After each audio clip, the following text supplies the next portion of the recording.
My sketchbook's a mess. It's full of half-developed scribbles that probably wouldn't make much sense to anyone but me. But 2 years ago, I had an idea for a painting. It was the image of a young elf king standing with 2 deer deep in a sunlit forest. This concept stayed with me, even though I moved on and kept filling out more pages in my sketchbook. I've had a lot of projects and commissions with tight deadlines. And since I work 2 jobs and I'm in grad school, I haven't had a lot of time for personal projects. Last year, a few weeks before everyone realized how insane 2020 was going to be, I dug out my sketchbook and went back to my drawing of the Elf King. I found a model who fit the image I had in my head, put together a few props and a costume, and I shot some reference photos. My process always goes like this. I create a sketch, I refine it, and usually I go back and forth between my sketchbook and Photoshop for a while. Then I find a model and shoot my reference photos. It took me a long time to realize that becoming an artist also meant that I needed to become a photographer. Since my style tends towards realism, I create highly detailed reference images in Photoshop long before I ever get out my brushes. This is where I arrange everything: the trees, the deer, values, the drape of the fabric. I keep playing around until everything looks right. Photoshop is kind of like a sandbox. I can take my castles in the air and start building them in sand, and it's easy to knock them down and start over if I need to. Not all artists do this, but it works for me.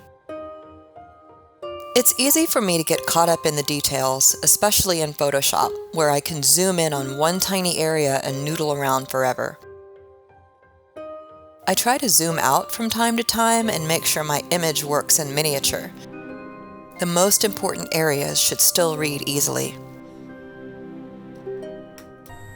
I took a lot of long walks last year, and I've tried to keep up the habit this year, even in the summer heat. I love watching the land change with the seasons. Last year, I wondered whether I was going to get any art commissions at all. But then the work started pouring in, and once again, I didn't have time or energy for personal projects. So at the beginning of this year, I decided that one way or another, I was going to slow down and find the time to finish a few big personal works.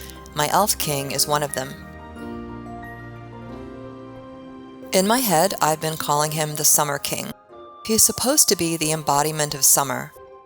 If spring is a time of youth, resurrection, and new beginnings, then summer is the season when everything is at its peak. Right now I'm working on a reference transfer. This is going to save me a lot of time later on when I start the drawing. I flipped my reference backwards and blew it up to the size that I want my painting to be. Then I printed it and pieced it together. I have an actual light box, but it's not nearly big enough for this. So I've taped my reference printout to my window and added sheets of tracing paper on top of it. I'm tracing a rough outline of the most important shapes. I bought this frame ages ago at an estate sale.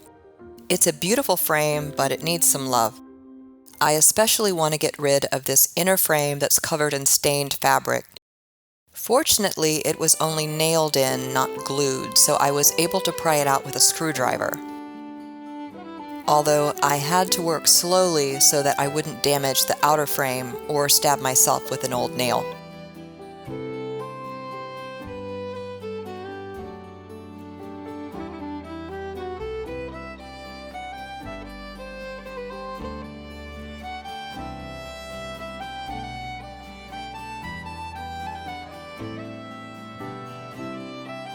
Here it is, and that inner frame went straight into the trash. Now it's time to transfer the reference outline to my paper. This works just like a carbon copy. I traced everything in pencil, so all I have to do is flip over the tracing paper, tape it down, and scribble over it. The pressure transfers the pencil lines. It's time-consuming and a little tedious, but it basically means I won't have to start my drawing from scratch. All I'll have to do is refine the transfers, blocky lines, and shapes. I definitely go through a lot of pencil lead doing this, and I listen to a lot of podcasts, mostly history and true crime.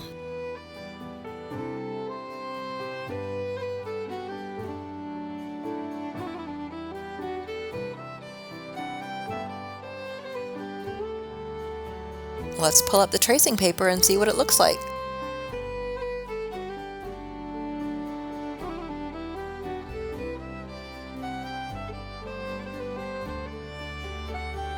This is where I'll start my drawing in the next video. Thank you for watching. Don't forget to subscribe and ring the notification bell.